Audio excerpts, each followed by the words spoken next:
Assalamualaikum warahmatullahi wabarakatuh.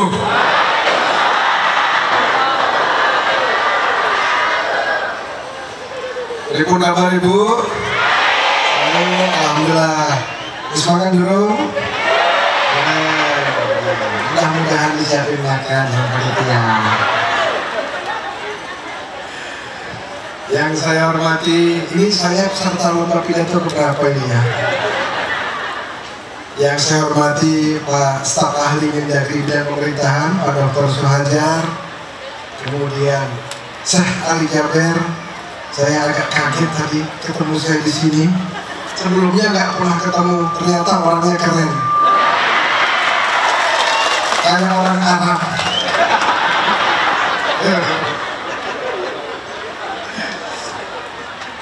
Yang saya hormati adik-adik saya, Bupati Waikanan, Bupati Lampung Utara, tadi sempat hampir katanya Bupati Lombok Timur, para anggota Forkopimda Kabupaten Waikanan beserta jajaran, kemudian yang saya hormati Ustadz Dr. Masud Mustari, LCMA, kemudian tadi yang saya pas datang, mohon maaf Pak Ustadz agak terganggu ceramahnya, Pak Ustadz Hari Bukti.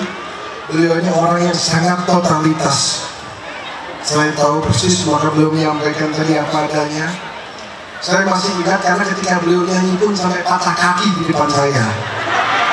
Itu di depan saya patah kakinya dulu. Untung tiangnya ini ada tangga, bisa dipanjat sama beliau di ceramah dari atas. Beliau ngerti itu. Bapak Ibu, para ketua organisasi agama, ada ketua MUI, ketua NU Muhammadiyah, ketua Ansor. Mohon maaf mungkin saya tidak bisa menyapa satu persatu, begitu banyak tokoh yang hadir di sini. Ini berkat tidak lain dan tidak bukan ini karena abang saya, Karo Protokol Kemdagri, Bang Agus Fatoni, Ketua Dewan Pembina Yayasan. Mudah-mudahan kita bisa bersyukuri bersama-sama bahwa acara peletakan batu pertama ini begitu meriahnya. Pembangunan insya Allah mudah-mudahan bisa berlanjut dengan sangat cepat. Amin ya Rabbal Alamin. Jangan sampai ini Bang, peletakan batu pertama sekaligus batu terakhir. Nah, itu jangan sampai itu terjadi, karena kalau sampai itu berarti kita semua umat Islam yang berdosa karena tidak memiliki kepedulian terhadap umat kita sendiri, terhadap pendidikan umat kita sendiri. Bapak Ibu, Provinsi Lampung adalah provinsi gerbang Sumatera, di mana dengan jumlah penduduk yang hampir 10 juta, dengan memiliki kebinekaan yang begitu tinggi, di sini sangat heterogen. Kalau banyak orang bilang Lampung ini Pak Ustadz seperti Indonesia ini. Jadi kalau Anda tidak berkesempatan jadi Presiden Republik Indonesia, jadi Gubernur Lampung seperti jadi Presiden Republik Indonesia. Tetapi dengan segala kompleksitas yang juga begitu tinggi, permasalahan yang begitu tinggi, apalagi di era modern hari ini, maka salah satu yang kami sangat mengapresiasi begitu tinggi, sampai saya terbang dari Tanjung Karang bersama Pak Suhajar ke sini, karena itulah salah satu bentuk awal apresiasi pemerintah Provinsi Lampung terhadap prakarsa dari warga masyarakat di Lampung dalam menghadapi tantangan umat, tantangan masyarakat di Provinsi Lampung. Yang harus kita lakukan adalah membentengi masyarakat dengan keimanan dan ketakwaan. Apapun kemajuan, apapun prestasinya, tentunya kita akan bersedih kalau kita orang tua, kalau anak nggak bisa ngaji. Walaupun dia juara olimpiade, fisika, olimpiade apapun, kalau nggak bisa ngaji tentu kita akan sangat bersedih. Maka fundamental fondasi agama itu yang akan menjaga masyarakat kita itu yang akan menjaga masyarakat di Provinsi Lampung. Insya Allah masih gubernur yang bicara, belum jadi ustadz. Tapi waktu Pak Bupati menghadap saya di kantor gubernur, kebetulan saya sedang ada tamu. Saya lihat di CCTV ada Pak Bupati Waikanan sedang berdoa. Wah, kelihatannya mendoakan mau ketemu sama saya ini. Sedang berdoa. Begitu ketemu, laporannya mengenai laporan kondisi jalan.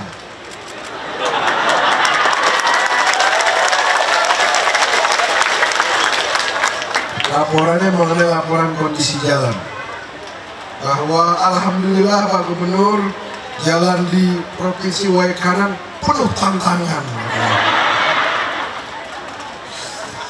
Wah, itu kalau bupati laporan sama atasannya begitu. Walaupun jelek, gimana bungkusnya supaya kelihatan bagus gitu kan, penuh tantangan. Terus beliau mengajukan anggaran permohonan agar dibantu anggaran, kalau nggak salah ajuannya 40 miliar. Tidak saya setujui. Karena anggarannya untuk Waikanan 68 miliar,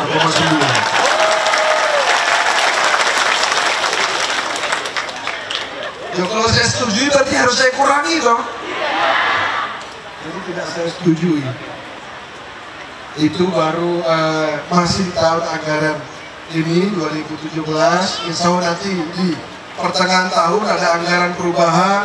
Mohon doanya Bapak Ibu semua, sehingga anggaran kita bisa naik, kita bisa bersama-sama membangun Kabupaten Waikanan yang kita cintai ini. Tetapi insya Allah ada kesadaran dari kami yang luar biasa bahwa ada tantangan yang begitu besar untuk membangun Provinsi Lampung ini, di mana Bapak Ibu Kabupaten Waikanan khususnya kita bangun sektor pertaniannya. Insya Allah saya melihat nilai tukar petani juga semakin tinggi. Memang masih ada kendala-kendala, terutama kemarin permasalahan urusan masalah singkong. Ada petani singkong di sini? Nggak ada? Oh banyak. Harga singkong kemarin sempat turun Pak ya? Harga singkong kemarin sempat turun. Itu kita pusing luar biasa. Karena turunnya harga singkong itu menurunkan peringkat kemiskinan kita. Jadi kemiskinan kita semakin besar. Itu menjadi konsentrasi dari kami juga. Kemudian nanti ada pengembangan ke sektor peternakan. Tetapi saya nggak ingin juga bicara pemerintahan terlalu banyak, karena ini urusannya urusan agama.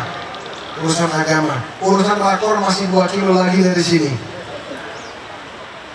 Bapak Ibu, pada kesempatan ini saya bersyukur tidak setiap tahun saya bisa ke Kabupaten Waikanan, khususnya di daerah Kecamatan Bahuga ini.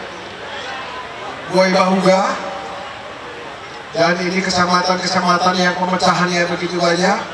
Apalagi saya lihat warga masyarakatnya juga yang hadir bukan hanya dari Waikanan, tetapi juga dari kabupaten-kabupaten tetangga.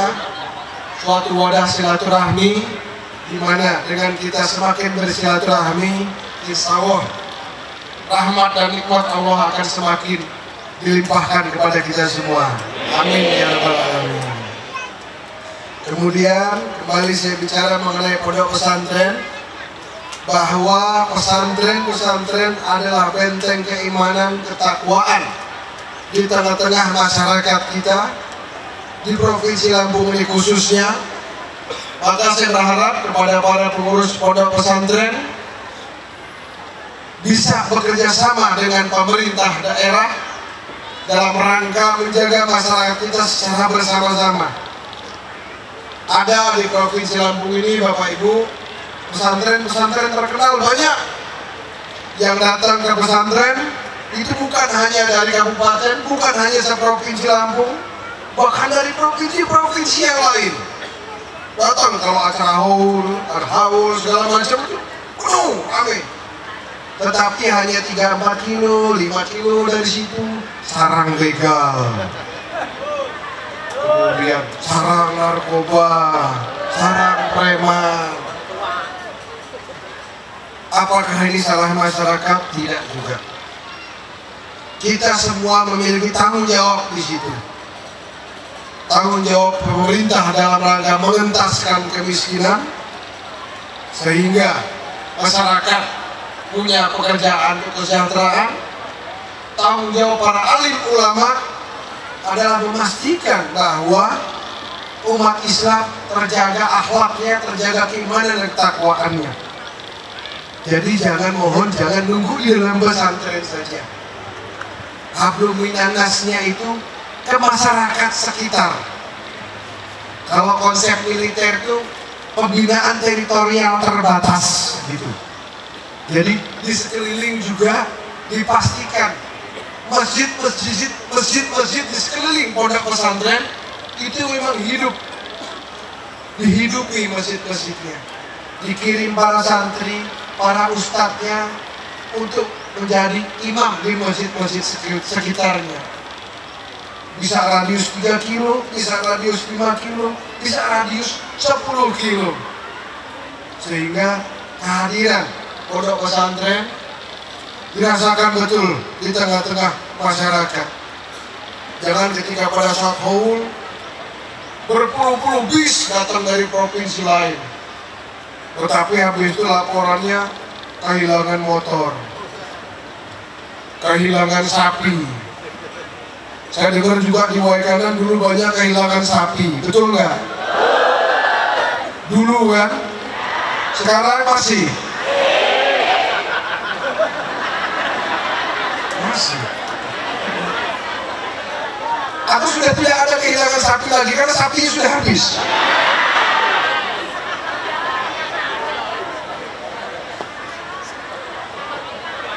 Nah ini Pak Bupati, ini bukan hanya tugas Pak Dandim sama Pak Kapolres, tapi tugas kita, jajaran pemerintahan, untuk meningkatkan kesejahteraan masyarakat. Kalau masyarakat sejahtera, insya Allah kriminalitas akan berkurang.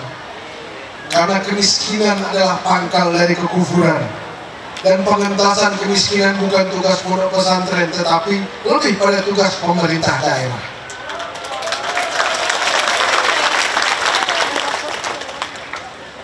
Demikian Bapak Ibu yang dapat saya sampaikan, karena masih ada tausiah sekali lagi.